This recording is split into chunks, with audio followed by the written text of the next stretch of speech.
తెలియజేసుకుంటున్నాను. మరి దేవుడు ఏర్పాటు చేసి ఉన్నాడని నేను నమ్ముతున్నాను. మన ఆత్మీయ తండ్రి గారి కోరిక ఎప్పటికప్పుడు సభలు జరగాలని నాయన గారి కోరిక. మరి అనుకోకుండా అద్భుతంగా మరి మందిరాన్ని ఇంత చక్కగా తయారు చేసి మరి ఇంటి రీతిగా సభలు పెట్టుటకు దేవుడు ఎంత గొప్ప అవకాశం ఇచ్చాడు. అందుని బట్టి దేవుడికి స్తుతులు చెల్లించుకుంటున్నాను. మరి అలాగనే ఇది నన్ను దేవుని వాక్యంలోకి మరి మనం వెళ్దాము.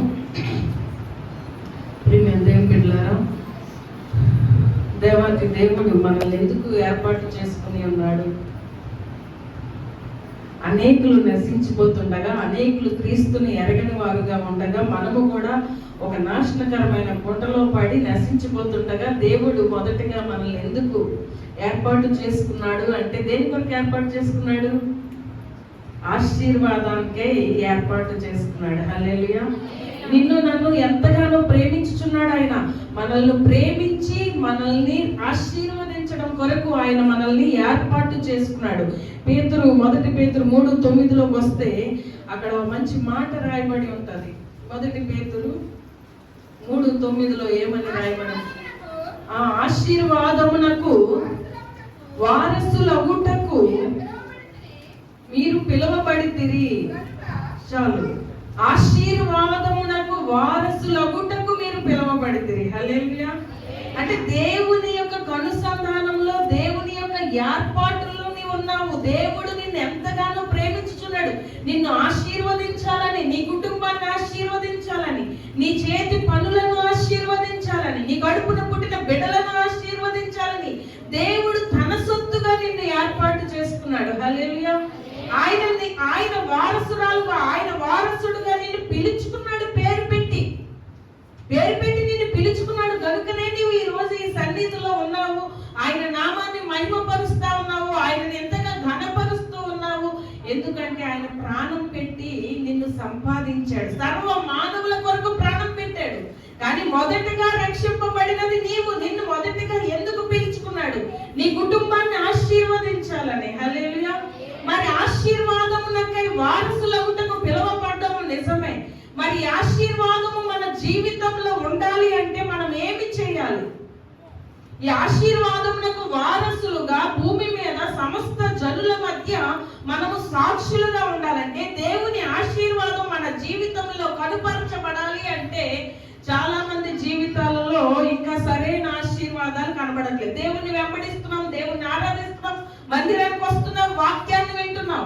కానీ సరైన ఆశీర్వాదం దేవుడు ఎందుకొరకు ఏర్పాటు చేసుకున్నాడు, లేదా పరిశుద్ధ గ్రంథంలో లిఖించబడిన ఆశీర్వాదాలు ఇంకా నీ జీవితంలో పరిపూర్ణం ఎందుకు కావట్లేదు? అవి నీకు హక్కుగా ఎందుకు నీకు రావట్లేదు? ఆ వారసత్వంలో నీవెందుకు లేవు? నీ జీవితం ఎందుకు లేదు అంటే కొన్ని కారణాలు ఉన్నాయి. ఆయన సన్నిధికి వస్తున్నాము కానీ ఆయన మాట వినలేని వారుగా మనం ఉంటున్నాం. మందిరానికి వస్తున్నాం, జీవితాన్ని కనపరుస్తున్నావు అంటే కానుకలను ఇస్తున్నావు, వాక్యాన్ని వింటున్నావు, ఆరాధన చేస్తున్నావు, ప్రార్థన చేస్తున్నావు, చక్కగా మందిరానికి వచ్చి వెళ్తా ఉన్నావు. కానీ దేవుని యొక్క వాక్యంలో మనం చూసినట్లయితే కీర్తనలో చాలా చోట్ల చెప్పబడతా ఉంటది.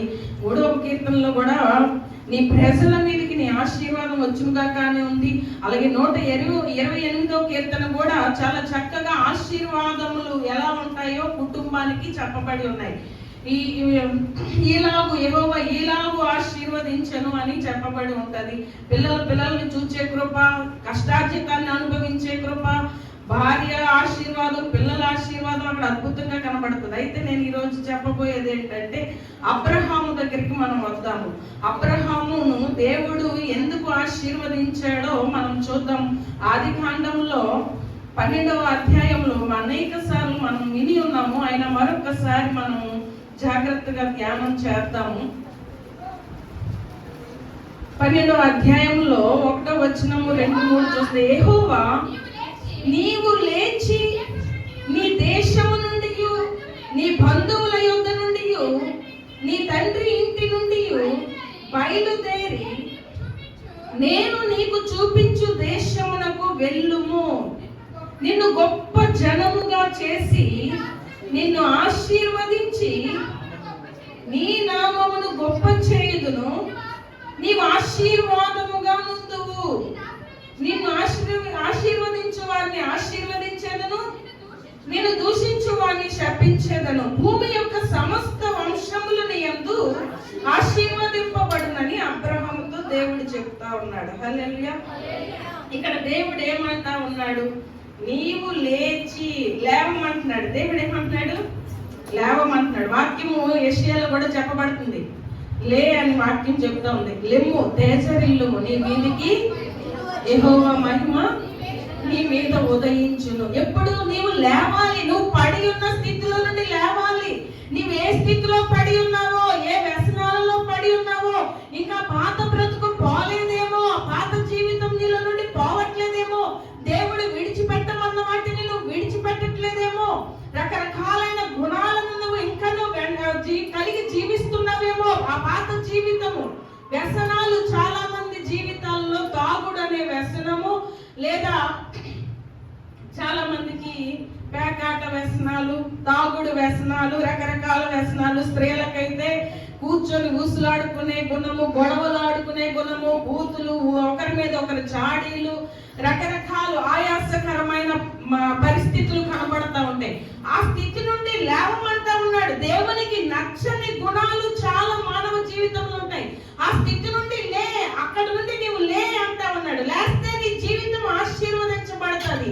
ఎందుకు నీ జీవితంలో, నీ కుటుంబంలో ఆశీర్వాదం లేదు అంటే నీవు దేవుడు చేయమన్న పని నువ్వు చేయట్లేదు, ఆయన మాట నీవు వినట్లేదు, అక్కడ నుండి నువ్వు లేవట్లేదు, ఆ స్థితిని నువ్వు మార్చుకోవట్లేదు, ఆ గుణము నుండి నువ్వు విడుదల పొందుకోవట్లేదు, అక్కడ నుండి బయటకు రావడానికి నువ్వు ఇష్టపడట్లేదు. మందిరానికి వస్తున్నారు చాలా మంది, కానీ తాగుడు మానరు. మందిరానికి వస్తారు, పేకాట్లు మానరు. మందిరానికి వస్తారు, చెడు సహవాసాలు మానరు. మందిరానికి వస్తారు, కానీ రకరకాలైనవి ఇలాంటివి చాలా. మీరే నింపుకోండి ఏముంటాయో. మీ ఇళ్లలో మీకు ఏమున్నాయో మీకు తెలుసు, మీరేం బాధపడుతున్నారో మీకు తెలుసు. నాకంటే బాగా నాకేం తెలుసు? నాకేం తెలియదు. నేను ఎప్పుడో అప్పుడప్పుడు వస్తున్నాను, సంవత్సరానికి ఒకసారో 2 సార్లు, నాకు తెలియదు. మీకు తెలుసు. మీ కుటుంబంలో ఏ లోపం ఉన్నదో, ఏ లోటు ఉన్నదో. ప్రియమైన దేవుని బిడ్డలారా, అబ్రహాము దేవుని మాట విన్నాడు, లేవమనగానే లేచాడు.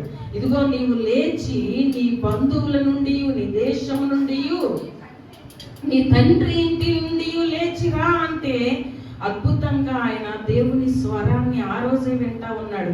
అప్పటి వరకు దేవుని స్వరం అంటే ఎలా ఉంటుందో తెలియని అబ్రహాము తండ్రి చేతి కింద విగ్రహాలను చేసుకుంటూ ఆయన పనిని, ఆయన వృత్తిని ఆయన చేసుకుంటూ ఉంటా ఉంటే, దేవుడు మాట్లాడుతూ ఉంటే అద్భుతంగా అబ్రహాము దేవుని మాటకు లోబడ్డాడు. దేవుని మాట ఆయన వింటా ఉన్నాడు. దేవుని మాటకు ఆయన విధేయత చూపుతున్నాడా లేదా? వాక్యము ఏం చెప్తా ఉంది? బలులు అర్పించుట కంటే 1 సమూయేలులో ఉంటుంది, మనకు తెలుసు. 15:22 ఒకసారి అది చదువుదాం.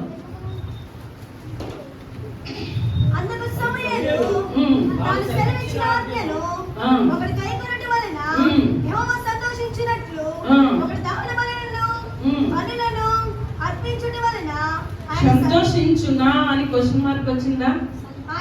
మరలా ఒకసారి చదువు. తాను సెలవిచ్చిన ఆజ్ఞను ఒకడు గైకొనుట వలన యెహోవా సంతోషించినట్లు, ఒకడు దహన బలులను అర్పించుట వలన ఆయన సంతోషించున. ఆలోచించు. బలులు అర్పించుట కంటే ఆజ్ఞను గైకొనుటయు, పుట్టేట కొవ్వు అర్పించుట కంటే మాట వినుటయు శ్రేష్టము. దేవునికి స్తోత్రం. హల్లెలూయా. దేవుడు ఏం కోరుకుంటున్నాడు? నీ బలులు, నీ కానుకలు. అంటే ఇప్పుడు బలులు లేవు, కానుకలు ఇవన్నీ కోరుకోవట్లే. దేవునికి ఏం కావాలి? మాట వినడం కావాలి. మనం అంటాము, అయ్యా నా బ్రతుకులో ఎప్పటి నుండో ఈ గుణాలు ఉన్నాయ్యా, దీన్ని నేను తీసివేసుకోలేను, కానీ నువ్వు నన్ను ఆశీర్వదించాలి. వాక్యం చెప్పబడిన రీతిగా నన్ను నువ్వు ఆశీర్వదించు, కానీ నా బ్రతుకును మార్చుకోను, నా వ్యసనాలు నేను విడిచిపెట్టను, లేకపోతే నా బుద్ధులను నేను విడిచిపెట్టను, నా గుణాన్ని నేను విడిచిపెట్టను, నేను పడి ఉన్న స్థితి నుండి నేను లేవను, కానీ నన్ను ఆశీర్వదించు అంటా ఉంటాం. దేవునికి అది నచ్చుతుందా అంటే నచ్చదు. నీకు కానుకలు కావాలి కదా, కానుకలు ఇస్తాను. మందిరానికి వస్తున్నాను కదా, కానుకలు ఇస్తున్నాను కదా, ఇంకేంటి ప్రతి ప్రార్థనకు వస్తున్నాను కదా అని తిరిగి అంటా ఉంటాం. అయ్యా ఉపవాస ప్రార్థనలు చేస్తున్నాను కదా, నేను అయ్యా ఎక్కడ సభలంటే అక్కడ వెళ్తున్నాను కదా, లేదా అని క్వశ్చన్ వేస్తాము. అయ్యా అంటామా లేదా? ఎందుకయ్యా నా జీవితంలో ఇలాంటి శోధనలు, ఎందుకయ్యా ఇలాంటి పరిస్థితులు? నేను ఉపవాసాలు ఉంటున్నాను, నేను కానుకలు ఇస్తున్నాను, నేను అన్ని ప్రార్థనలకు వెళ్తున్నాను అని ఇలా ప్రతి ఒక్కరూ ఖచ్చితంగా మాట్లాడతారు ప్రభుతో. ఎందుకు నాకు ఇలాంటి పరిస్థితి వచ్చింది? కానీ మాట వినట్లేదని మనం గ్రహిస్తామా అంటే మాట వినట్లేదు అనే సంగతిని మనం గ్రహించలేకపోతున్నాం.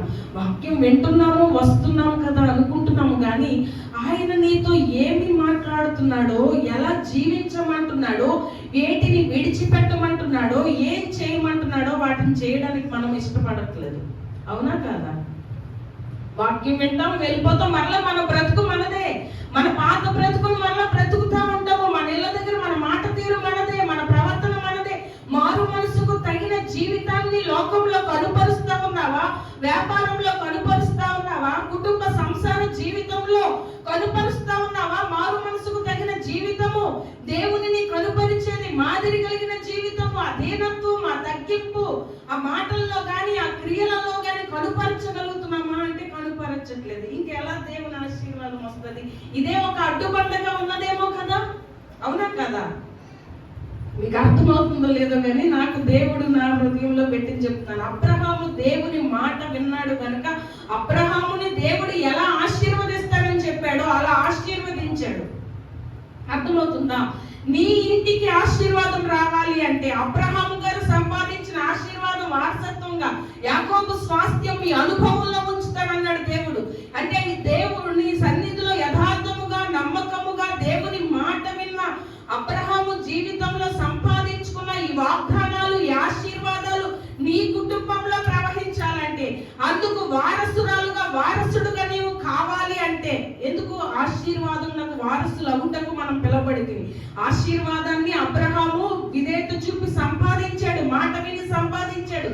ఈ వారసత్వపు హక్కు నీకు రావాలి అంటే అబ్రహాము ఎలాగైతే దేవుని మాట విన్నాడో, యజమానురాలుగా యజమానుడుగా నీ ఇంటి పట్ల నీవు కూడా దేవుని మాట వింటే ఈ ఆశీర్వాదాలు నీవు నీ కుటుంబానికి సంపాదించే వ్యక్తి అవుతావు. హల్లెలూయా. 3-4 తరాల శాపాలను కొట్టివేసి 1000 తరాల ఆశీర్వాదం ఇస్తాను అన్నాడు దేవుడు. ఈ 3-4 తరాల శాపము కొట్టివేయబడాలి అంటే ఇప్పుడు నీవు దేవునిని వెంబడిస్తున్న నీవు, క్రీస్తును పొందుకున్న నీవు, లేదా రక్షణను కలిగి ఉన్న నీవు, ఇప్పుడు పాత తాతల నుండి ఏమి రక్షింపబడిన వారు ఇక్కడ లేరు, కొత్తగానే రక్షింపబడిన వారు అందరూ కూడా. అవునా కదా? అవునా కదా?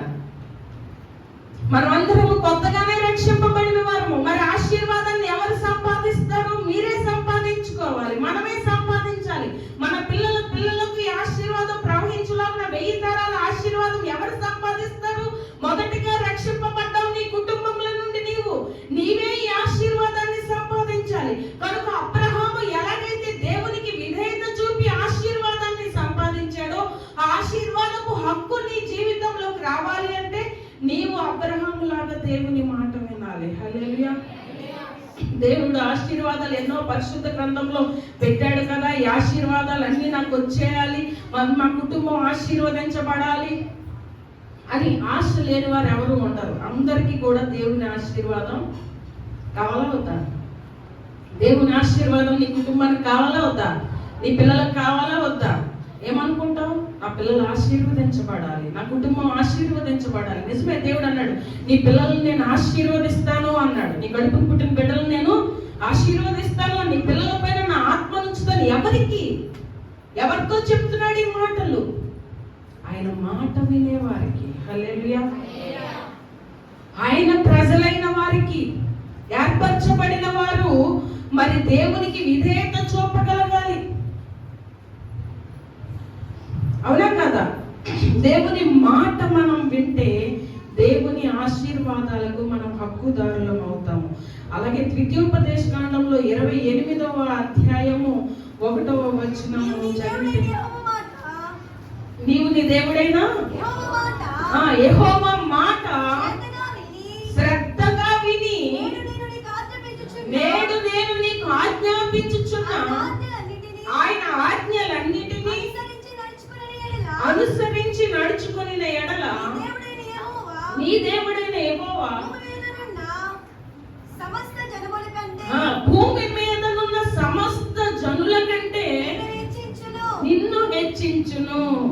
హల్లెలూయా.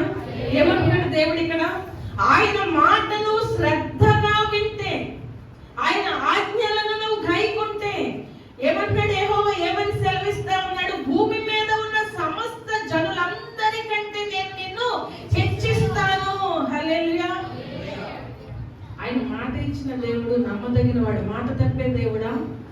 భూమి ఆకాశములు గతించిపోవునేమో గాని నా మాట పరిశుద్ధ గ్రంథంలో ఒక సున్నైనను ఒక పుల్లైనను తప్పిపోదు అన్నాడు దేవుడు. హల్లెలూయా. ఈ సృష్టించబడిన భూమి ఆకాశములు, ఎవరైనా చాలా వరకు ఇప్పుడు తెలియని దేవుని గురించి తెలియని ప్రజలు, వాక్యం తెలియని ప్రజలు, భూమి గతించిపోతుంది, ఆకాశం ఉండదు, కొంతకాలంగా ఆకాశం గతించిపోతుంది అంటే వారికి అర్థం కాదు, వారికి తెలియదు. వాక్యం తెలిసిన వారికి తెలుస్తుంది కానీ వారికి తెలియదు ఆకాశం ఎలా పోతుంది అనుకుంటారు. అవునా కదా? ఆకాశం తరతరాల నుండి అది అలాగే ఉంది, దాన్ని ఎవరు కదపలేరు, దాన్ని ఎవరు ఏం చేయలేరు అనుకుంటారు. కానీ ప్రభు రాకడలో ఇవన్నీ పోయి నూతనమైనవి, నూతన ఆకాశము నూతన భూమి వస్తాయని మనకు తెలుసు. అందుకే వాక్యం అంటుంది అవే గతించిపోతాయి కానీ నా మాట మాత్రము. మరి అబ్రహాంకి ఇచ్చిన వాగ్దానాలన్నింటినీ దేవుడు నెరవేర్చాడా లేదా? సమస్త జనులందరూ నీ ద్వారా ఆశీర్వదించబడతారు అన్నాడా లేదా దేవుడు? అలా జరిగిందా లేదా? జరిగిందా లేదండి? మరి దేవుడు మాట నెరవేర్చాడు తూచా తప్పకుండా. కానీ నీ జీవితంలో నీవు కూడా అబ్రహాము లాగానే పిలువబడ్డావు. ఆయన స్వరము విన్నావు కనుక నువ్వు ఆయనకు విధేయత చూపావు కనుక నువ్వు దేవుని బిడ్డగా మార్చబడ్డావు. ఇప్పుడు చాలా మంది ప్రజలు రక్షింపబడిన వారు ఉన్నారు, వారికి క్రీస్తు మాటలు చెప్తున్నా చాలా మందికి ఎక్కట్లేదు. కానీ నీకు దేవుని మాటలు చెప్పగానే ఆ దేవుడిని నేను తెలుసుకోవాలి, రక్షింపబడాలి, ఆయన నేను వెంబడించాలి, నిజమే ఆయనే నిజ దేవుడు అని నువ్వు ఎరిగావు అంటే నువ్వు ఆయన స్వరము అబ్రహాములాగా విన్నావు. కానీ తప్పిదం అంతా ఎక్కడ జరుగుతుంది? ఆయన ఆజ్ఞలను మనం గైకొనట్లేదు, శ్రద్ధగా ఆయన మాట వినట్లేదు. ఆయన ఎలా బ్రతుకును మలుచుకోమంటున్నాడో అలా మలుచుకోవట్లేదు, ఆయన ఎలా జీవించమంటున్నాడో అలా జీవించట్లేదు. లేచి నీ బంధువులను విడిచిపెట్టొచ్చే, నీ దేశాన్ని విడిచిపెట్టొచ్చే, నీ తండ్రి ఇంటిని కూడా విడిచిపెట్టి వచ్చేయాలి. మనం ఏం చేస్తాము? మొన్న ఒక ఆమెతో నేను అన్నాను, మన శంకవరం సంబంధించిన ఆమె ధవళేశ్వరంలో ఒక ఆమె ఉంది. ఆమెతో నేను అన్నాను, తెలుసా సోమవారం మంగళవారం శంకవరంలో మీటింగ్స్ అంటే, అలాగేంటి బుధవారం మాకు ఫంక్షన్ ఉందేంటి, బుధవారం అయితే ఎక్కడ బాగుండేది. ఆ బుధవారం ఫంక్షన్ కోసం మీటింగ్స్ అంటే బంధువుల ఫంక్షన్స్ ఎంత ఇంపార్టెంటో చూడండి. దేవుడి కంటే అయ్యగారికి ఆ మాట నేను చెప్పలేదు, వేసేస్తాను గట్టిగా అని ఫోన్లో పెట్టానేసి నేను వదిలేశాను. ఆ రోజు అదేమంటుంది, మంగళవారం మన సంఘం కాదు, మన సంఘం కాదు, కానీ వాళ్ళ ఫంక్షన్ కోసం అంట మీటింగ్స్ నే మార్చేయాలి. అంతే కదా? ఇక్కడ కూడా అయ్యారు వస్తారా, మేము ఎవరు ఉంటాం, మేము మీటింగ్ మేము ఫంక్షన్కి వెళ్ళాలి. ఎంత బంధు తీపి, ఎంత ఫంక్షన్లు తీపి ఉంటుందంటే ఇక్కడ తర్వాతనే దేవుడు, తర్వాతనే దేవుడు, మన ఫంక్షన్ల తర్వాతనే దేవుడు. నిత్యం ఫంక్షన్లు ఏ కుటుంబాల్లోనైనా ఇలా జరుగుతాయో లేదో తెలియదు కానీ మన దగ్గర మాత్రం ఎప్పుడు చూసినా ఫంక్షన్లే. ఫంక్షన్ కి ప్రార్థనలు ఆటంకం కాకూడదు. మనం ప్రార్థన టైమింగ్సే మార్చేస్తాం తప్ప ఫంక్షన్లు మార్చుకోం. ప్రభు అంటా ఉన్నాడు అబ్రహాముని బంధువులను కూడా విడిచిపెట్టి వచ్చారు బాబు అంటే, బంధువులను కూడా విడిచిపెట్టి రావడానికి ఇష్టపడ్డాడు. హల్లెలూయా. దేవుడు ఎలా నడవమంటే అలా నడుస్తా ఉన్నాడు అబ్రహాము. మరి మనం అలా నడుస్తా ఉన్నామా? నీవు నడవలసిన మార్గములను నేను నీకు బోధించను అన్నాడు. మొదటిగా మనం దేవుని మాట వినాలి, లేవమన్న చోట నుండి లేవాలి, లేచి ఆయన ఎలా నడవమంటున్నాడు అలా నడవడానికి ఇష్టపడాలి. అబ్రహాము శ్రద్ధగా దేవుని మాట వింటున్నాడు, ఏం చేయమంటున్నాడో చూస్తున్నాడు, లేమన్నాడు లేచాడు, నడవమంటున్నాడు నడుస్తున్నాడు. హల్లెలూయా. మనము మాట వినాలి. లేవడం అంటే ఏంటి? మాట విని లే అంటే లేచాడు. రెండవదిగా ఏం చేయాలి? నడవాలి.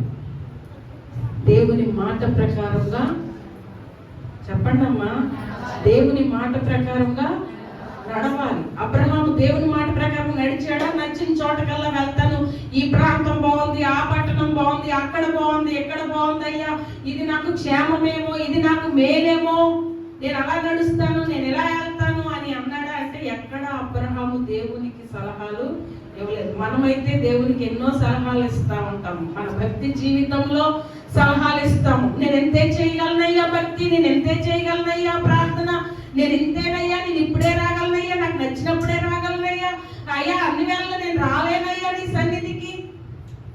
అలాగే భక్తిలోనేంటి, కుటుంబ విషయాల్లో ఏంటి, దేవుడు ఎలా నడవమంటాడో అలా నడవడానికి ఇష్టపడకుండా మనం అనేక సార్లు దేవునికి సలహాలు ఇస్తా ఉంటాము. ఇస్తామా లేదా? దేవునికి ఉచిత సలహాలు ఇస్తామా లేదా? దేవుడు ఒకటి చేయమంటాడు, మనం ఇంకొకటి చేస్తూ ఉంటాము. ఒకలాగా దేవుడు నడిపించాలనుకుంటాడు నీ కుటుంబాన్ని, కానీ నీవు ఇంకొకలాగా నడిపించుకోవడానికి ఇష్టపడతా ఉంటావు. నీ పిల్లల పట్ల దేవుని యొక్క ప్రణాళికలు ఒకలాగా ఉంటాయి, కానీ నీ ప్రణాళిక వేరుగా ఉంటుంది, నీ ఆలోచనలు వేరుగా ఉంటాయి. 9 నెలలు కని మోసాను కాబట్టి నా పిల్లల పైన నాకే హక్కు ఉండాలి అనుకుంటావు నువ్వు. కనుక నీ పిల్లల్ని నీ ఉద్దేశముల ప్రకారంగా, నీ కళల ప్రకారంగా, నీ ఊహల ప్రకారంగా నీ పిల్లల జీవితాన్ని నువ్వు డిజైన్ చేయడానికి నువ్వు ఇష్టపడతా ఉంటావు. నా పిల్లలు ఎంత చదవాలి, లేదా నా పిల్లలు ఈ వ్యాపారం చేయాలి, నా పిల్లలు ఇలా ఉండాలి, అలా ఉండాలి, నీవు ఆలోచన చేస్తావే తప్ప నీ పిల్లలను, నీ కుటుంబాన్ని దేవునికి అప్పగించి, ప్రభువా నా కుటుంబం పైన నీవు అధికారిగా ఉండు, నా బిడ్డల పైన నీవు అధికారిగా ఉండు, నీవే ఈ బిడ్డల్ని ఇచ్చావు నాయన, నీవే ఈ కుటుంబాన్ని పరిపాలన చేయాలి నాయన, నీవే ఈ కుటుంబాన్ని నడిపించాలి నాయన, నీవే ఆధిపత్యం వహించు తండ్రి. మాకంత జ్ఞానం లేదయ్యా, పిల్లల్ని నడిపించి వారిని ఒక మంచి ఉన్నత స్థాయిలో పెట్టే అంత జ్ఞానము, తెలివి మాకు లేదు నాయన, మా శక్తి, మా బలము సరిపోదు తండ్రి, నీవే ఈ బిడ్డల్ని ఇచ్చావు కనుక నీవే ఈ బిడ్డల్ని నువ్వు నీ చిత్తానుసారంగా నడిపించు అని బిడ్డలను అప్పగిస్తావా అంటే, దేవుని సన్నిధికి అప్పగిస్తావా, దేవుని చేతులకు అప్పగిస్తావా, ఆయన నడిపింపుకు అప్పగిస్తావా? లేదు, నీ ఇష్టం నెరవేరాలనుకుంటావు. నీ కుటుంబం పట్ల, నీ బిడ్డల పట్ల నీకు తోచిన రీతిలో నీ కుటుంబాన్ని నువ్వు నడిపించుకోవాలనుకుంటున్నావే తప్ప నీ దేవుడు నడిపించాలనుకునే త్రోవను నీ కుటుంబాన్ని నువ్వు నడిపించుకోవడానికి సిద్ధపడట్లేదు. అందువల్ల నీకు దేవుని ఆశీర్వాదాలు దూరం అవుతున్నాయి. నీ జీవితంలో, నీ యొక్క సంసార జీవితంలో కానీ, జీవన శైలిలో కానీ, నీ వ్యాపారంలో కానీ, చదువుల్లో కానీ ఎక్కడైనా ఆశీర్వాదము లోపించింది. కారణం ఏమిటంటే దేవుడు నడిపించు రీతిలో నడుచుటకు నీ జీవితాన్ని నువ్వు అప్పగించకపోవటం వల్ల, నీ బిడ్డల జీవితాలు దేవుని యొక్క ప్రణాళికల ప్రకారంగా నడిపించుటకు అప్పగించకపోవడం వల్ల చాలా మంది తల్లిదండ్రులు దేవునికి అప్పగించాలంటే ఏడుస్తారు. దేవుని సన్నిధికి, దేవుని యొక్క పనిపాట్లలోకి పంపాలంటే ఎంతో బాధ. కానీ లోకంలో వాడు చెడు స్నేహాలు పట్టి రకరకాలుగా తిరుగుతా ఉంటే బాధ ఉండదు చాలా మందికి. ఒక వ్యక్తితో అయ్యగారు అన్నారు, ఒక బిడ్డ కోసం ఆ బిడ్డను పంపేయండి, కొద్ది రోజులు మా ఇంటికి బట్టలు ఇచ్చామన్నారు. తల్లి కంట, అయ్యి బాబోయ్, ఒక్కగానో ఒక కొడుకుని పంపేయమంటారు, ఇంకా నా కొడుకు కాడేమో, ఏంటి ఇలా పంపేయమంటారు, అయ్యి బాబోయ్ అని రాత్రంతా ఏడ్చిందంట. పంపలేదు. పంపకపోతే తరువాత వాడు చేతికి అందకుండా అయిపోయాడు. చెడు స్నేహాలు, చెడు అలవాట్లు, రకరకాలైన వాటికి వాడు ఇదైపోయి దేవునికి దూరం అయిపోయాడు. అది సంతోషమా? దేవుని సన్నిధికి అప్పగించాలంటే బాధ. చాలా మంది ఏం చేస్తా ఉంటారు తల్లులు, దేవుని సన్నిధికి సమర్పించడానికి, దేవునికి అప్పగించడానికి, ఆయన నడిపింపు ప్రకారంగా నా కుమారుడి జీవితం నడిపించబడాలి, నా బిడ్డల జీవితం ఆయన చిత్తానుసారంగా నడిపించబడాలి అని ఆశపడరు. చాలా మంది ఏడుస్తారు దేవునికి అప్పగించడానికి, లోకానికి అప్పగించడానికి ఏడుపులేదు. దేవుని ఆశీర్వాదాలు చేతులారా తల్లిదండ్రులే దొంగలిస్తా ఉన్నారు ఈ దినాలలో. వారు ఆధిపత్యం వహిస్తూ, తల్లిదండ్రులు ఆధిపత్యం వహిస్తూ తల్లిదండ్రులే పిల్లల జీవితాలను పాడు చేసేవారు ఉన్నారు. అవునా కాదో మీకే తెలియాలి. కానీ నేనంటాను, నీ పిల్లల పైన ఆత్మ విషయంలోకే వచ్చేసరికి నీ అధికారం ఏమాత్రం ఉండడానికి వీల్లేదు. భక్తి విషయంలో, ఆత్మ విషయంలో, వాడు దేవునికి లోబడే విషయంలో, దేవుణ్ణి వెంబడించే విషయంలో, దేవునితో సహవాసము చేస్తూ ఉండగా, దేవుని ప్రణాళిక ప్రకారంగా అడుగులేయడానికి నీ బిడ్డ ఒకవేళ ఇష్టపడి దేవుని దర్శనాలకు లోబడి ఆ బిడ్డ జీవించడానికి ఇష్టపడుతున్నప్పుడు చాలా మంది తల్లిదండ్రులు ఆటంకపరుస్తారు. అరే అలా అయితే ఎలారా, వెళ్ళరా ఉద్యోగం చేసుకోరు, ఆడెందుకు సంపాదించాడు, ఈడెందుకు సంపాదిస్తున్నాడు, అలారా ఎలారా అని నేర్పి పాడు చేసే తల్లిదండ్రులు లేరా అంటే ఉన్నారు. అబ్రహాముని ఎలా నడవమంటే అలా దేవుడు ఎలా చెప్తే అలాగా అబ్రహాము నడిచాడు కనుకనే అబ్రహాము ఆశీర్వదించబడ్డాడు. హల్లెలూయా. ఈ దినాన్న దేవుని పిల్లలు అనబడిన వారందరికీ ఆశీర్వాదాలను సంపాదించగలిగాడు ఆయన అంటే కారణము ఆయన ఎంత విధేయత చూపుంటాడో, దేవుని మాటను ఎంత శ్రద్ధగా విని ఉంటాడో, ఎంతగా తూచా తప్పకుండా ఆ మాటను మాటగా ఆ బిడ్డ విని ఆ రీతిగా నడుచుకొని ఉంటాడో. నీ కుటుంబంలో, నీ భక్తి జీవితంలో దేవుని నడిపింపుకు లోబడుతూ ఉన్నావా? అనేక సార్లు దేవుని ఆత్మ నిన్ను నడిపిస్తూ ఉంటది.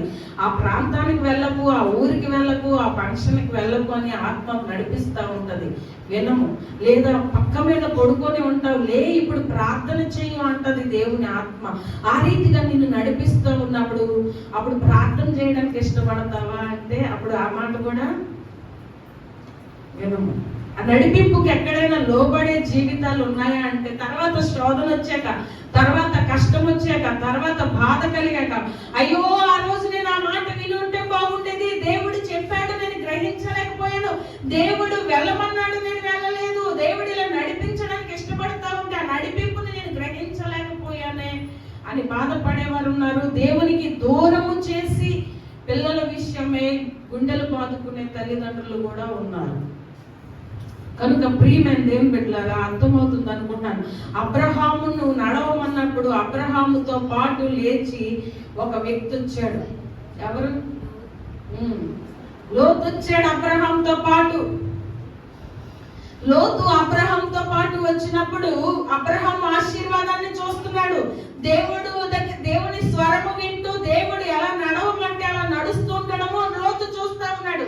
కానీ ఒక దినాన్ని వారి పని వారికి, వీరి పని వారికి గొడవ వచ్చినప్పుడు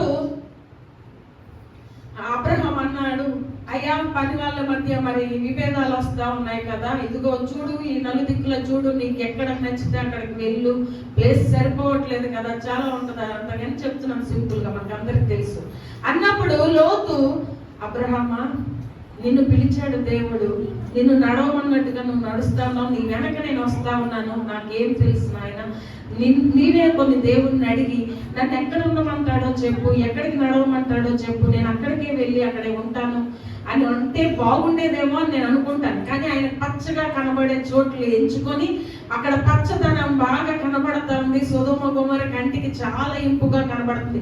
మనుషులు శరీర రీతిగా ఆలోచనలు, ఆకర్షణీయతలు ఎలా ఉంటాయో ఇక్కడ కనబడతా ఉంటది. లోతు కంటికి ఆకర్షణీయంగా సొదొమ గొమొర కనబడతా ఉంది. కానీ ఆ సొదొమ గొమొర దేవుని ఉగ్రతకు అతి దగ్గరలో ఉన్నదన్న సంగతి దేవునికి మాత్రమే తెలుసు. కానీ ఆ కీడు లోతుకు తెలియదు. అలాగే నీ కుటుంబాన్ని నువ్వు నడిపించుకునేటప్పుడు ఇది మంచిది అనుకుంటావు, శరీర మాంసాలతో ఆలోచిస్తూ ఉంటావు. కానీ మంచిదని నువ్వు తలంచి కొన్ని మంచివని స్వీకరిస్తూ ఉంటావు, కొన్ని పనులకు తలపెడతా ఉంటావు.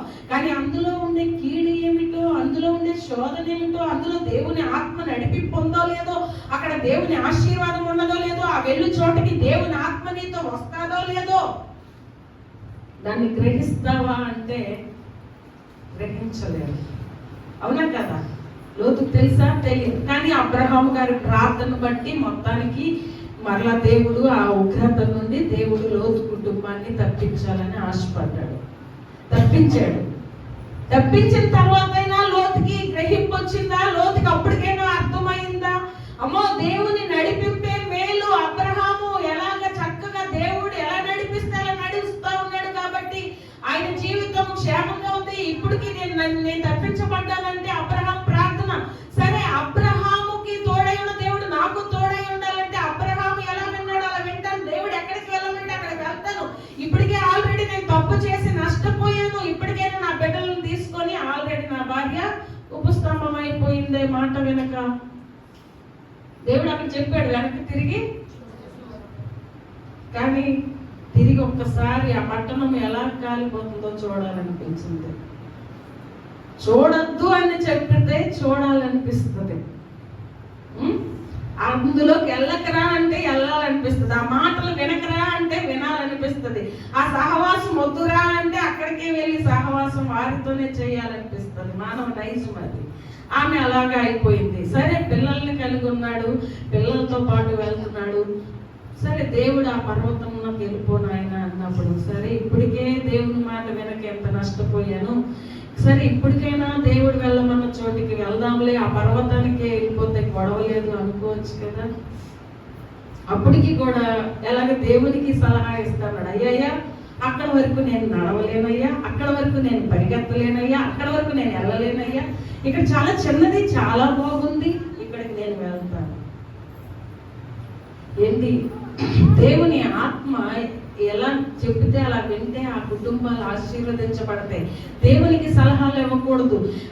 పౌలుకి దేవుడు చెప్తా ఉన్నాడు, పలానా ప్రాంతానికి వెళ్ళు. పౌలు ఒక ప్రాంతానికి వెళ్ళాలి సువార్త చెప్పడానికి అనుకుంటే వేరొక ప్రాంతానికి వెళ్ళినప్పుడు దేవుని ఆత్మ వెళ్ళింది. ఫిలిప్పు ఉన్నాడు. ఫిలిప్పు దేవుడు చెప్తా ఉన్నాడు, ఆ రథము వెంబడి వెళ్ళు. అయ్యా ఆ రథము వెంబడి నేనెక్కడ పరిగెత్తగలనయ్యా, నాకు అంత కాళ్ళకు అంత సత్తువ లేదు, నేను పరిగెత్తలేనయ్యా, నేను పోలేనయ్యా, వెళ్ళలేనయ్యా అనలేదు. సిద్ధపడ్డాడు.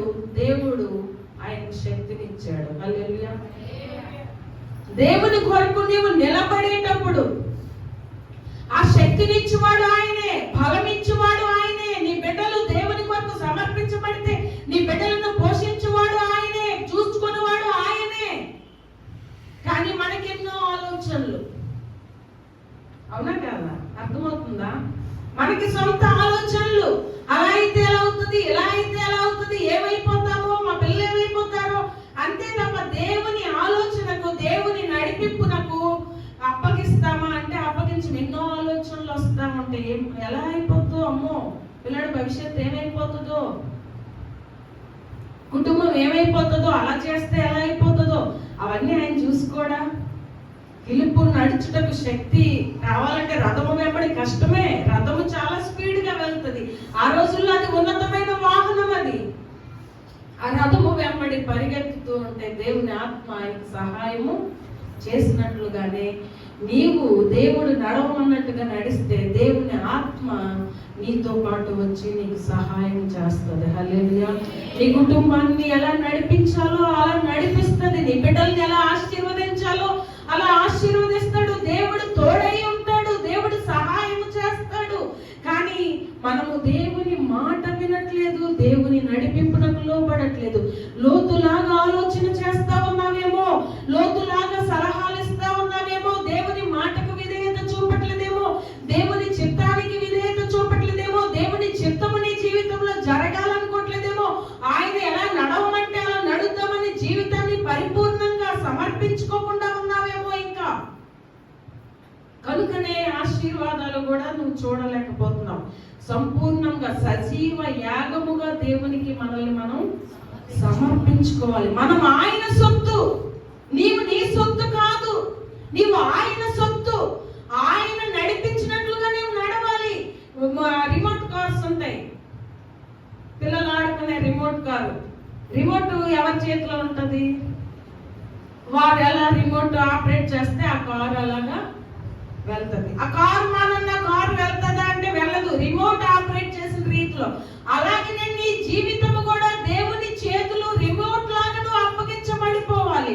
దేవుడు ఎలా నడిపిస్తే అలాగా, దేవుడు ఎటు నడిపిస్తే అటు, దేవుడు ఎలా మాట్లాడిస్తే అలాగా, అలా నీ జీవితాన్ని అలా దేవునికి సంపూర్ణంగా సమర్పిస్తే నిజముగా అబ్రహాము గారు చూచిన ఆశీర్వాదాలు లేదా సంపాదించిన ఆశీర్వాదాలు, అబ్రహాము లాగా నీ కుటుంబం, నీ జీవితం ఆశీర్వదించబడాలి అంటే నీవు దేవుని మాట అలా వినాలి. దేవునికి అలా నీ జీవితాన్ని ఆయన నడిపింపునకు నీవు అప్పగించుకోవాలి. హల్లెలూయా.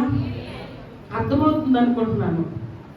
ఆయన నడిపింపునకు నీ జీవితాన్ని ఆయన అంటూ ఉంటాడు. యెషయా గ్రంథంలో ఒక మంచి మాట, నీకు ఉపదేశము చేసి, అది ఒక ఏంటది, ఆలోచన ఇచ్చి నడిపిస్తాడని కీర్తనలో ఉంటది. కీర్తనలు 32లో ఒక మంచి మాట ఉంటుంది, చదవండి అది.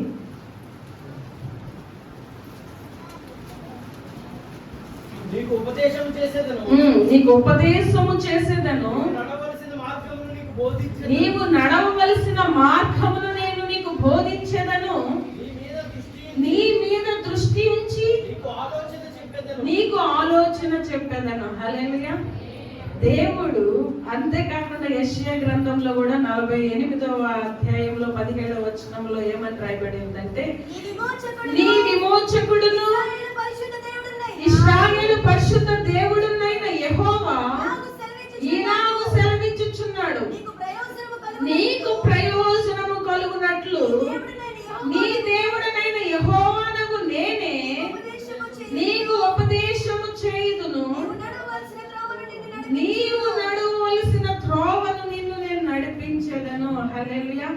ఏమన్నాడు? నీ విమోచకుడును ఇశ్రాయేలు పరిశుద్ధ దేవుడునైన యెహోవా నిన్ను విమోచించాడు, లోకంలో నుండి, ఆ మరణంలో నుండి నిన్ను తప్పించాడు, ఆ నాశనకరమైన గుంటలో నుండి నిన్ను తప్పించాడు, ఆ లోకంలో నుండి నిన్ను విమోచించాడా లేదా? నిజ రక్షకుడును క్రీస్తును ఎరగక నశించిపోతుండగా నిన్ను వెతికి రక్షించుకున్నాడు, నిన్ను విమోచించాడు ప్రభు. విమోచించిన ప్రభు అంటున్నాడు, నీకు ప్రయోజనము కలుగునట్లు. ఏంటి? ఎందుకొరకట? నీకు ప్రయోజనం కలగాల, నీ కుటుంబానికి, నీ బిడ్డల జీవితాలకు, లేదా నీ వ్యాపారాలకు, నీ పని పాటలకు ప్రయోజనము కలుగులాగున, నీకు మేలు కలుగులాగున. కీడులోకి నడిపించే దేవుడు కాదు, కీడులో ఉన్న నిన్ను మేలులోకి నడిపించుటకు. హల్లెలూయా. శాపంలో ఉన్న నిన్ను ఆశీర్వాదంలోకి నడిపించుటకే పిలిచిన దేవుడే తప్ప శాపంలోకో, కీడులోకో, నష్టాల్లోకో నెట్టే దేవుడు కాదు. నువ్వు నమ్ముకున్న దేవుడు నిన్ను ఆశీర్వాదానికే పిలుచుకున్న దేవుడు నీ దేవుడు. హల్లెలూయా. కనుక ప్రభు ఏమంటున్నాడు? నీకు ప్రయోజనము కలుగునట్లుగా నేను నీ దేవుడినైన యెహోవానగు నేనే నీకు ఉపదేశము చేసేదను. హల్లెలూయా. అబ్బా, దేవుడు ఏమంటాడు? నేనే నీకు ఉపదేశము చేసేదను, నీకు ప్రయోజనము కలుగునట్లు. అందుకే దావీదు అంటూ ఉంటాడు, అయ్యా నీ మార్గములను నాకు బోధించుము, నీవు నాకు ఉపదేశము చేయము అని చాలా కీర్తనల్లో ఆయన అడుగుతా ఉంటాడు. అయ్యా నాకు బోధించు, నాకు ఉపదేశము చెయ్యు. అలాగే యెషయాలో ఉంటుంది, నీ పిల్లలకు నేను ఉపదేశం చేసేదనని. అప్పగిస్తున్నారా తల్లిదండ్రులు? అప్పగిస్తున్నారా పిల్లల జీవితాలు? పిల్లలు మీరు అప్పగించుకుంటున్నారా? దేవా నీ చేత ఉపదేశించబడాలి, నీ చేత బోధించబడాలి. దేవుని చేత ఉపదేశము పొందుకుంటే అది మనకి ప్రయోజనము, అది మన జీవితానికి మేలుకరమైనదై ఉంటుంది. హల్లెలూయా.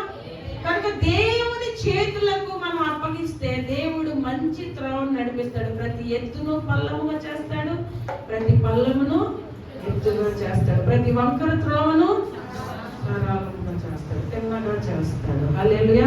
దయ కలిగిన ఈ ఆత్మ నిన్నెక్కడ నడిపిస్తుందని వాక్యం చెప్తుంది? సమతలమైన భూమి పైన. హల్లెలూయా. ఇంత చక్కటి మాటలు ప్రభు చెప్తా ఉన్నప్పుడు మనము దేవునికి విధేయత చూపకపోవడం వల్ల, తల్లిదండ్రుల యొక్క అవిధేయతలు మరి పిల్లల మీద ఏలుబడి చేస్తూ ఉంటాయి. అందువల్ల పిల్లల జీవితాల్లో ఆశీర్వాదం కనబడదు. అయ్యో మా పిల్లల బ్రతుకులు కూడా ఇలాగనే ఉన్నాయండి. కారణము మనల్ని మనం ఒక్కసారి పరీక్షించుకోవాలి. ఎక్కడ లోపము, ఎక్కడ నేను దేవుని మాట వినలేదో, ఎక్కడ తప్పిదము చేసి ఉన్నానో, ఏ తప్పిదం వల్ల పిల్లల జీవితాల్లో ఆశీర్వాదం చూడలేకపోతున్నానే. ఎప్పుడైనా పరీక్షించుకుంటామంటే నీ తలరాతరా, అది నీ కర్మరా అంటాం. ఏమంటాం? అది నీ తలరాత, అది నీ కర్మ, ఎవరు ఏం చేయగలరు, అనుభవించు అంటామే తప్ప తల్లిదండ్రులుగా బాధ్యత ఏమిటి అంటే నీవే నీ పిల్లలకు నీ ఆశీర్వాదాన్ని సంపాదించాలి. హల్లెలూయా. తల్లిదండ్రులుగా మనము మన కుటుంబానికి ఆశీర్వాదం సంపాదించాలంటే మనము దేవుని మాట వినాలి, దేవుడు నడవమన్నట్లుగా మనం నడవాలి. అప్పుడు మన పిల్లల పైన దేవుని ఆశీర్వాదం కుమరించబడుతుంది. హల్లెలూయా. అర్థమవుతుందా? ఆ దేవుడు ఏమంటాడు? నిరవంచి చెట్లు గడ్డిలో ఎదిగినట్లుగా నీ పిల్లలు ఎదుగుతారు. హల్లెలూయా. పిల్లలు భారంగా ఉండరు, పిల్లలు నీకు కష్టముగా ఉండదు, కుటుంబ సంసార జీవితము నీకు కష్టముగా ఉండదు, అది తేలికగా చేస్తాడు దేవుడు. హల్లెలూయా. అందుకే మన ఆత్మీయ తండ్రి గారు అనేవారు, చివరిలో అంటే నాకు ఆశ్చర్యం అనిపించింది, 86 సంవత్సరాలు చిన్నాకు 86 దినాలు లాగా ఉన్నాయి. ఆ 86 సంవత్సరాలు ఎలా అనిపించిందంట? 86 దినములలా ఉంది. శ్రమలు రాలేదా, కష్టాలు రాలేదా, కుటుంబంలో రాలేదా, సంఘంలో రాలేదా, సమాజంలో రాలేదా, పరిస్థితులు రకరకాలుగా ఆయనను వెంటాడినప్పటికీ, అనేకమైన రోగములు ఆయన బాధించినప్పటికీ అన్నిటిలో ఆయన ఆనందించగలిగారు, సంతోషించగలిగారు. ఎందుకంటే ఆయన దేవుని మాట వింటా ఉన్నారు, దేవుడు నడవమన్నట్టుగా నడుస్తా ఉన్నారు కనుక అవన్నీ సంతోషంగా మారిపోయి పౌలు అంటా ఉన్నాడు, ఈ శ్రమలు, ఈ బాధలు, ఈ కష్టాలు ఇవన్నిటిలో ఆయన సంతోషిస్తా ఉన్నాడట. భక్తులు దేవునిని కలిగి జీవించేవారు సంతోషించగలుగుతారే కానీ అవి భారముగా ఉండవు. నీకు నీ కష్టాలు భారంగా ఉన్నాయి, నీ యొక్క పిల్లలు భారంగా ఉన్నారేమో, నీ కుటుంబంలో రకరకాలైన భారములను కలిగి ఉన్నావేమో. అందుకే వాక్యం అంటుంది, ప్రయాసపడి భారము మోయించున్న సమస్త జనులారా నా యొద్దకు రండి అంటుంది వాక్యము. దేవుని యొద్దకు నీవు రావాలి, దేవుని మాటను వినాలి అంటే లేవాలి. ఎక్కడ పడి ఉన్నావో అక్కడ నుండి నువ్వు లేచి ముందు దేవుని పాదాల దగ్గరికి వచ్చావు కదండి. చర్చిలోకి వచ్చావు కానీ యేసయ్యకి రాలేదు. ఆయన కనుసంధానంలో నీ జీవితం ఇంకా రాలేదు. అనేకమైన వాటి చేత నువ్వు మప్పిపోతా ఉన్నావు, నీవు కనుమరుగై ఉన్నావు. నీకును దేవునికి మధ్య అనేకమైనవి అడ్డుగా ఉన్నాయి. ఈ అడ్డులన్నిటినీ నీవు తొలగించుకుంటూ దేవునికి చేరికైనప్పుడు దేవుని ఆశీర్వాదాలు నీ సొంతమవుతాయి. హల్లెలూయా. కనుక వాటన్నిటినీ నువ్వు కట్ చేస్తూ ఉండాలి. వాటన్నిటిని నువ్వేం చేయాలి? నీవే కట్ చేసుకోవాలి. వాక్యంలో చెప్పబడిన రీతిగా ఏవేటి విడిచిపెట్టమంటున్నాడో వాటిని విడిచిపెడుతూ ముందుకు వెళ్తుంటే నీకు ఆ ఆసక్తిని బట్టి దేవుడు నీకు శక్తిని, బలమునిస్తూ ఇంకను ఆత్మలో, భక్తిలో, విశ్వాసంలో వర్ధిల్లే కృపనిస్తాడు. ఈ రీతిగా నువ్వు ఆత్మలో ముందుకు సాగుతుంటే వాక్యం చెప్తుంది, మొదట నా రాజ్యమును నీతిని వెతకండి, అప్పుడు మీకు అన్ని అనుగ్రహించబడ్డాయి. అన్య జనుల వలె మీరు చింతించవలసిన అవసరము లేదు. నీలో చింత ఉంది, నీ కుటుంబం కొరకు, నీ పిల్లల భవిష్యత్తుల కొరకు, వ్యాపారం కొరకు, రకరకాలైన వాటి కొరకు, ఆర్థిక ఇబ్బందుల విషయమే చింత కలిగి ఉన్నావు. కానీ దేవునిలో ఎదగాలి, దేవుని మాట వినాలి, ఆయన చెప్పినట్లుగా నేను నడవాలి అని నీ జీవితాన్ని అట్టి రీతిగా ఆత్మ సంబంధిగా నువ్వు మలుచుకుంటూ ఆత్మ సంబంధమైన విషయముల పైన ఆశ కలిగిన వ్యక్తిగా నువ్వు మలుచుకుంటే నీకు తెలియకుండానే ఈ బరువులన్నీ దిగిపోతాయి. హల్లెలూయా. నీవు ఆయన రాజ్యాన్ని, నీతిని వెతుకుతున్నావు, ఆయనలో వర్ధిల్లాలని ఆశపడుతున్నావు, అబ్రహాము వలె ఆశీర్వదించబడాలని దేవుని మాట శ్రద్ధగా వింటూ ఆయన నడవమన్నట్టుగా నడుస్తూ ఉంటే నీ ఆశీర్వాదాలన్నీ నీ వెనక వస్తాయి. హల్లెలూయా. అర్థమవుతుందా?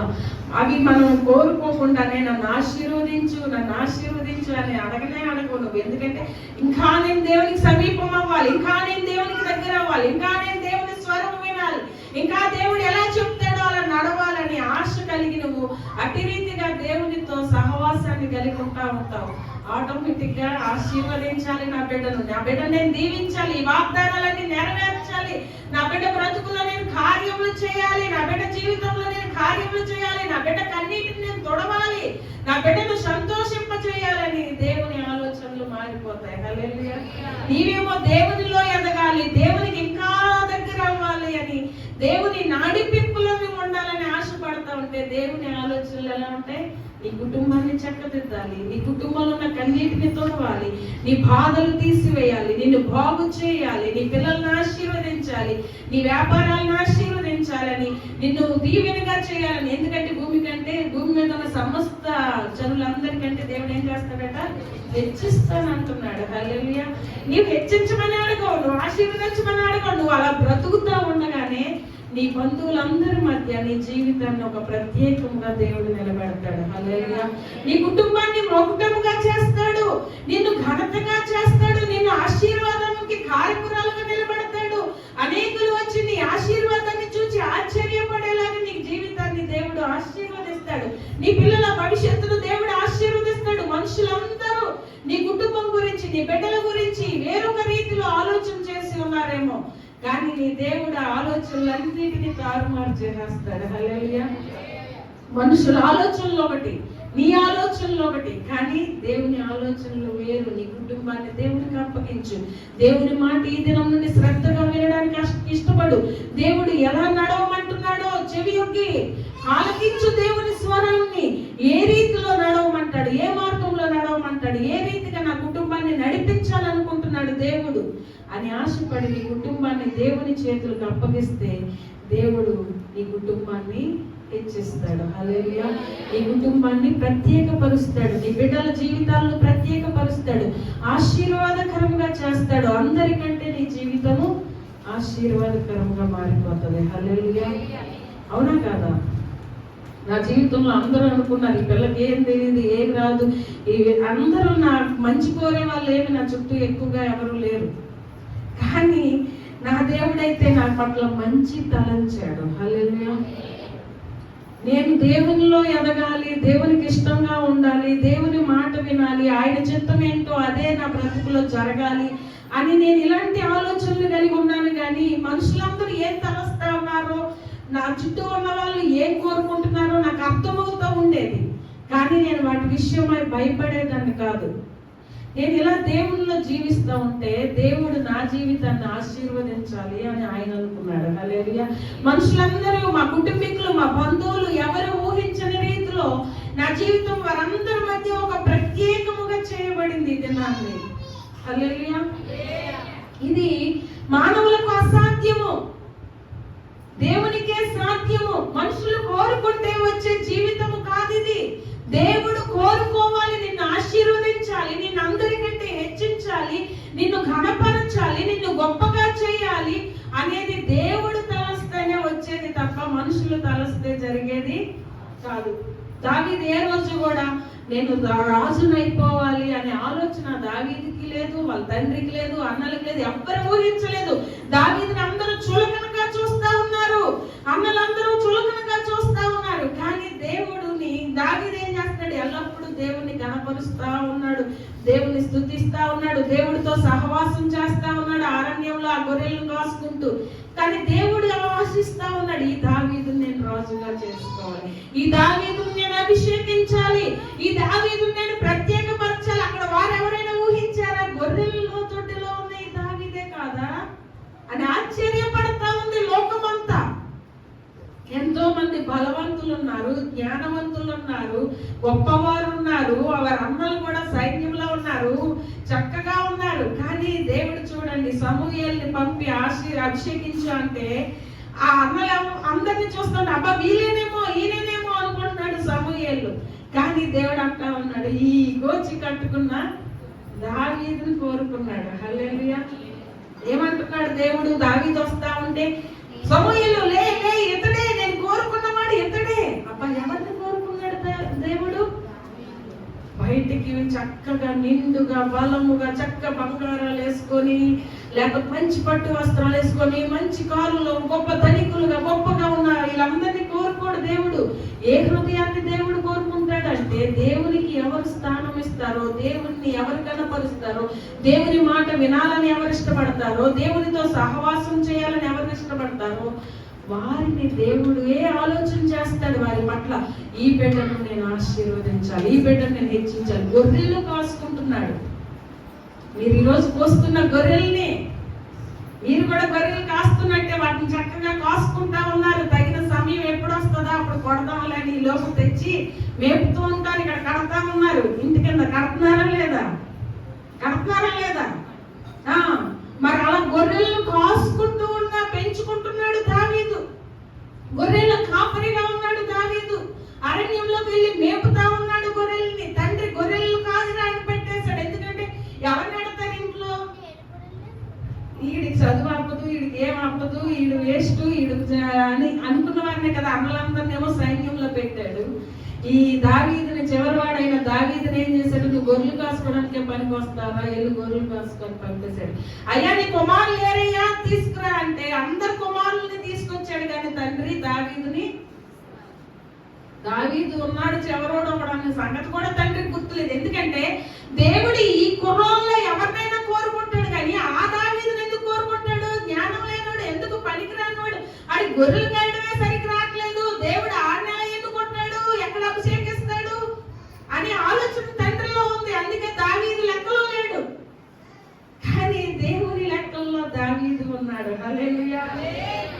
దావీదు దేవుణ్ణి ఘనపరిచేవాడుగా, దేవుని స్వరము వినువాడుగా, అరణ్యంలో దేవునితో సహవాసం చేయవాడుగా దావీదు ఉన్నాడు. దేవుడు ఏం చేస్తా ఉన్నాడు?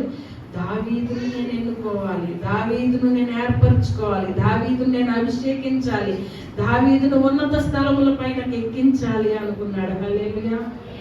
దావీదు హెచ్చింపబడ్డాడా లేదా? పట్టణం అందరిలో దేవుని బిడ్డలే వారందరూ, అక్కడ ఉన్న వారందరూ దేవుని చేత ఏర్పరచబడిన ఇశ్రాయేలీలు.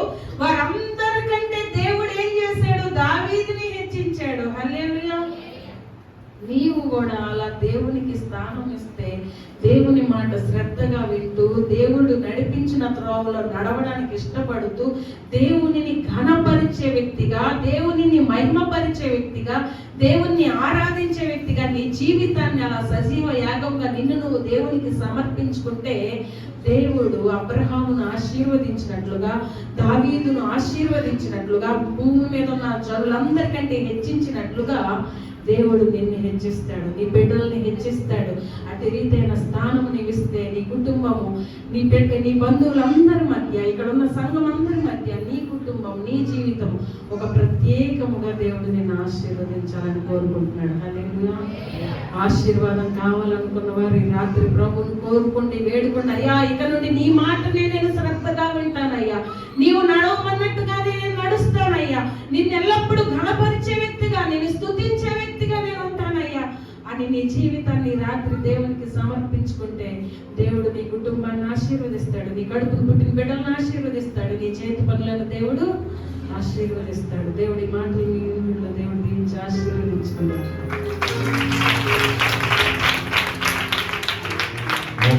ప్రార్థన చేద్దాము, ప్రార్థన చేద్దాం, మోకరిద్దాం, ప్రభుని అడుగుదాం. ప్రభువా,